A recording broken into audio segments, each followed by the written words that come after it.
हिंद चीन सरहदी तनाजे में अहम पेशरफ्त हुई है। दोनों ममालिक के दरमियान सरहद पर जारी तनाजा बहुत जल्द हल हो सकता है।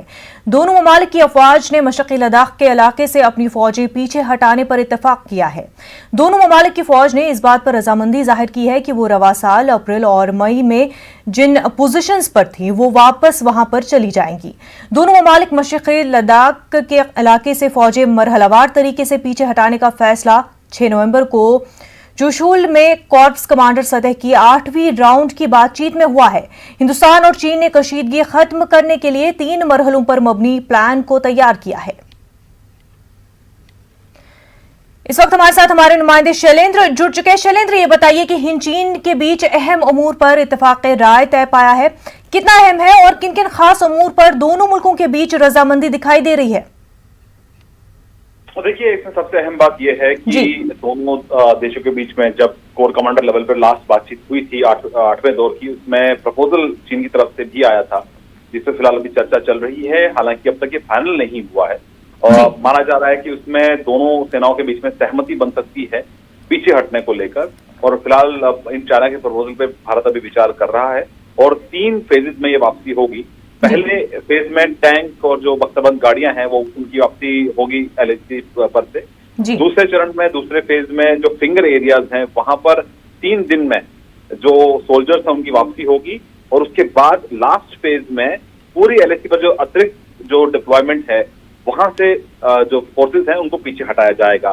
फिलहाल इस पर लगता है कि सहमति बन रही है, क्योंकि सबसे अहम बात यह है कि उस वक्त आने वाले टाइम में सर्दी इतनी ज्यादा बढ़ जाएगी, वहां पे करीब -20 डिग्री के आसपास पारा चला जाएगा। तो ऐसे में वहां पर सरवाइव करना, वहां पर तैनात रहना बहुत मुश्किल होगा फोर्सेस के लिए भी, जवानों के लिए भी, और दोनों देशों को वहां पे मेंटेन करना इस तरह की डिप्लॉयमेंट। लेकिन ये जरूर है कि भारत इस बात का भी ध्यान रख रहा है कि अगर भारत पीछे हटता है तो ऐसे में इसका फायदा चीन ना उठाए। इस तरह का भी एक सिस्टम तैयार किया जाने की जरूरत है, ताकि इस जो सहमति बनती है इसको इम्प्लीमेंटेशन में दोनों देशों को ईमानदारी से इम्प्लीमेंट करना होगा, खासतौर से चीन को, क्योंकि हमने ये भी देखा है कि बार बार चीन कमिट करता है लेकिन उसको इम्प्लीमेंट नहीं करता है। तो ऐसे में ये देखना होगा कि अगर चाइना सहमति बनती है फोर्सेस हटाने को लेकर, तो भारत को भी फूंका कदम उठाना होगा, क्योंकि अगर भारत अपनी फोर्सेस पीछे हटाता है तो हो सकता है चाइना फिर उन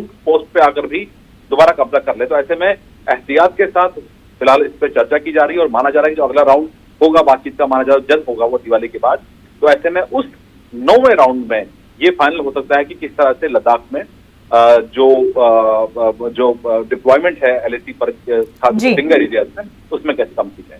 बिल्कुल शैलेंद्र, दोनों मुल्कों की रजामंदी दिखाई दे रही है, पर सबसे बड़ा सवाल यही कि क्या चीन मुआहदे पर अमल करेगा। बेहद शुक्रिया शैलेंद्र आपका। आगे बढ़ते हैं। पुंछ के कस्बा केरनी और शाहपुर सेक्टर में आज लगातार चौथे रोज भी पाकिस्तान के फायरबंदी की खिलाफ वर्जी की है। पाकिस्तान ने फौजी चौकियों के साथ साथ रिहायशी इलाकों को भी निशाना बनाया है। LOC के करीब इलाकों में खौफ व हिरास का माहौल बन गया है। लोगों ने सरकार पर नाराजगी का इजहार करते हुए कहा कि इलाके में अभी तक बंकर नहीं बन पाए हैं।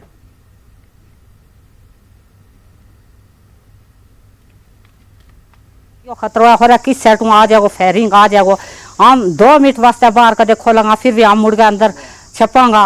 और हमारा कच्चा मकान है, पानी वास्ते हम हमना पल पल सा सूखा है, हम कोई रोटी नहीं खा सकता, कोई नहीं। गमनाकी में हमारी तैड़ी भी गुजरा, हमारी रात। जम्मू कश्मीर कांग्रेस की तरफ से जम्मू में एक दस्तखती मुहिम की शुरुआत की गई है। ये दस्तखती मुहिम जम्मू कश्मीर में लागू किए गए अराज़ी कानून के खिलाफ शुरू की गई है। दस्तखती मुहिम का आगाज कांग्रेस के सीनियर लीडर योगेश सहानी ने किया। इस मौके पर दीगर कई सीनियर लीडरान मौजूद रहे। जम्मू के मुख्तलिफ मकामात से ये दस्तखती मुहिम शुरू हुई है।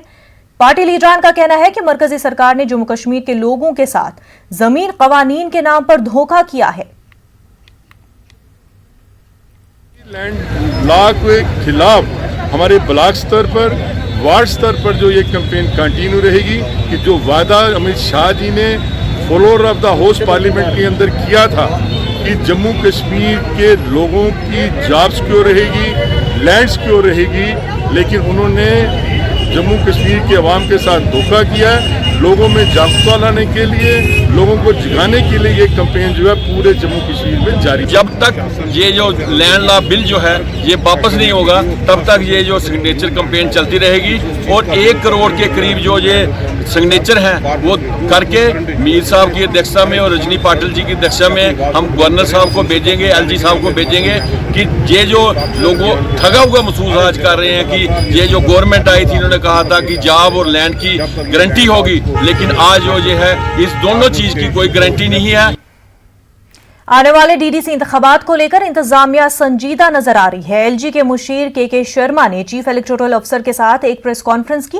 उन्होंने कहा कि वोटरों के लिए इंतजामिया बेदारी मुहिम चलाएगी। उन्होंने कहा कि इंतजामिया एक ऑडियो मैसेज लॉन्च करेगी, लोगों को डीडीसी इंतखाबात और वोट की अहमियत के बारे में जानकारी दी जाएगी।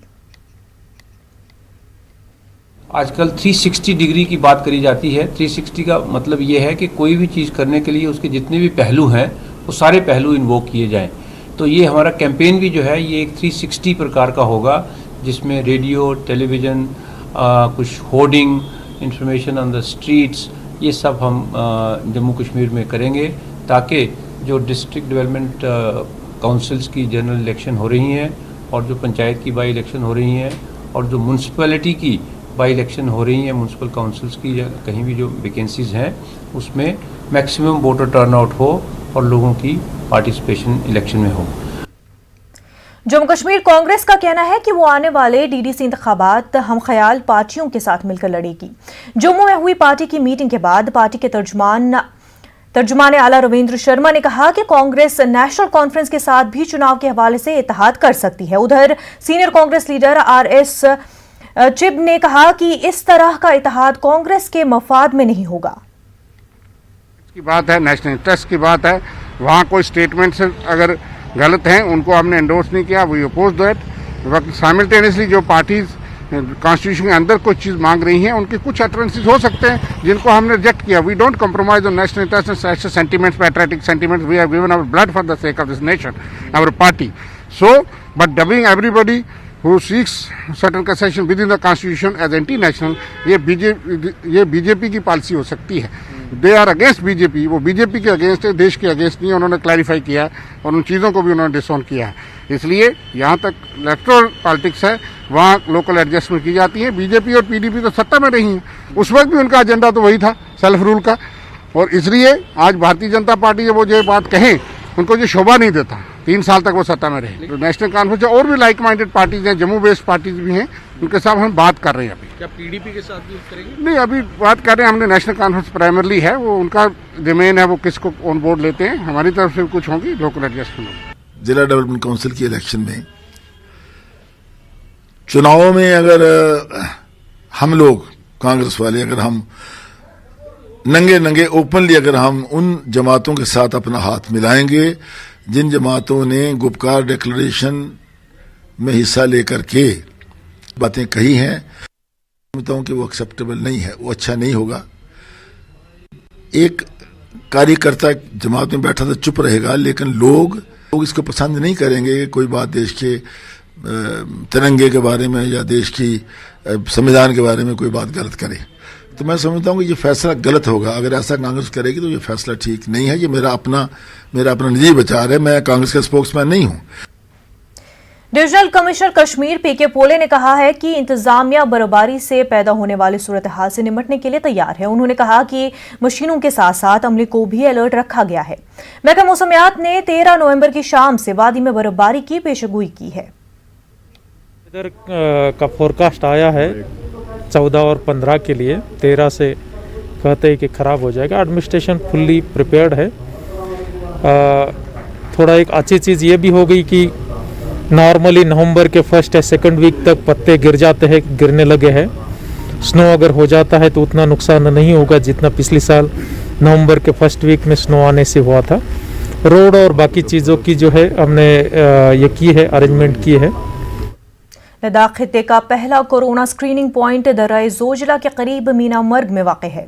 यहाँ दिन रात सैकड़ों मुसाफिरों की कोविड जांच होती है। यहाँ महकमे सेहत, पुलिस और द्रास सिविल इंतजामिया के दर्जनों मुलाजमीन तैनात हैं। अब जबकि बर्फबारी और सर्दी शुरू हो चुकी है तो मीना मर्ग में दर्जे हरारत -15 से 19 डिग्री तक गिर गया है।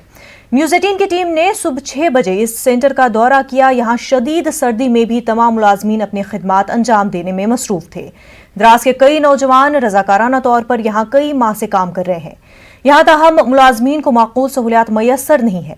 गर्मी का माकूल इंतजाम नहीं है। यहाँ के इंचार्ज मास्टर अब्दुल गफूर ने न्यूज़ 18 नुमाइंदे नूरुल इस्लाम के साथ बातचीत के दौरान कहा कि मुश्किलात की परवाह किए बगैर वो अपना फरीजा अंजाम देते हैं। उन्होंने गर्मी और गर्म पानी का इंतजाम करने की मांग की। बर्फबारी और सर्दी शुरू होने से दर्रा जोजिला बंद हो जाती है। यहाँ मुसाफिरों की तादाद बढ़ जाती है। ऐसे में जरूरत इस बात की है कि यहाँ तैनात मुलाजमीन की मुश्किलात का अजाला किया जाए।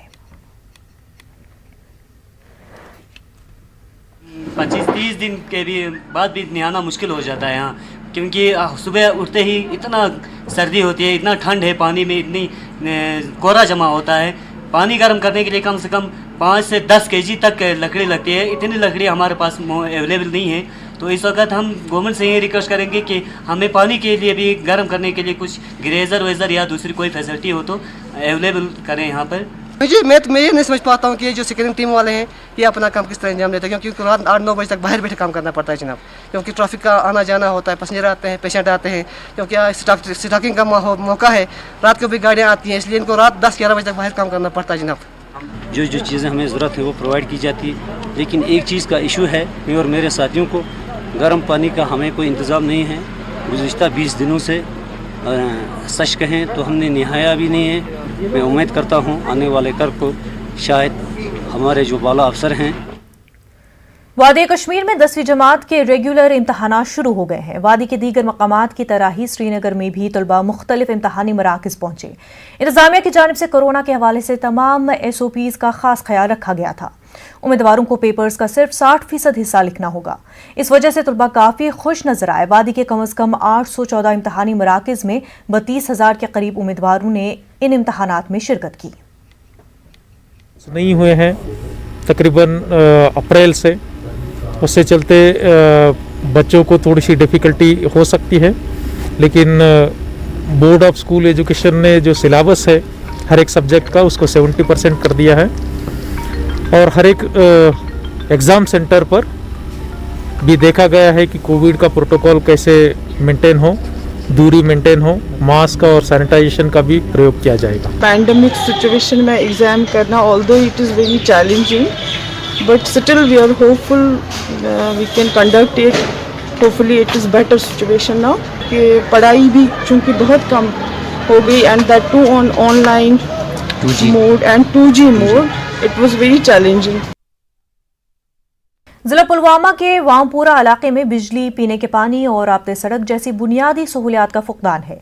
इसकी वजह से लोगों को सख्त मुश्किलात का सामना है। वामपुरा की जिक्र कॉलोनी में 3 साल से बिजली के बेहतर तरसीली निज़ाम का फुकदान है। मकामी आबादी ने अपनी लागत से 3 साल कबल बिजली का तरसीली निज़ाम नस्ब किया था, लेकिन इसकी खस्ताहाली की वजह से बिजली सप्लाई अक्सर मुतासर रहती है। इलाके में 1.5 साल कबल महकमे बिजली ने पोल नस्ब किए हैं, लेकिन आज तक तरसीली लाइनें नहीं बिछाई गई है। यही हाल पीने के पानी और अंदरूनी राब्ते सड़कों का भी है। महकमे बिजली के अफसरान का कहना है कि जल्द ही बिजली के मसले को हल किया जाएगा।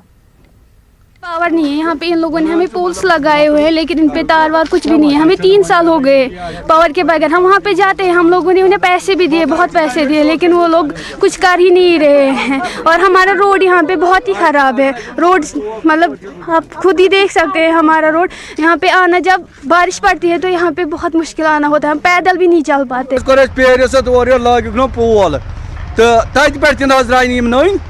कहें बिल्कुल पोल थ खड़ा लोन थो खड़ा कर तार न कुन नन बिल्कुल नाइंसाफी कर। विद इन दिस वीक यहाँ पे काम शुरू हो जाएगा। विद इन 2 या 3 दिन में हम लोग यहाँ पे जो मटेरियल और लगना है, हालांकि वो तो प्रोक्योर्ड है हमारे पास, ऐसा कोई इशू नहीं है, तो इंशाल्लाह 2-3 दिन में ये हो जाएगा काम स्टार्ट।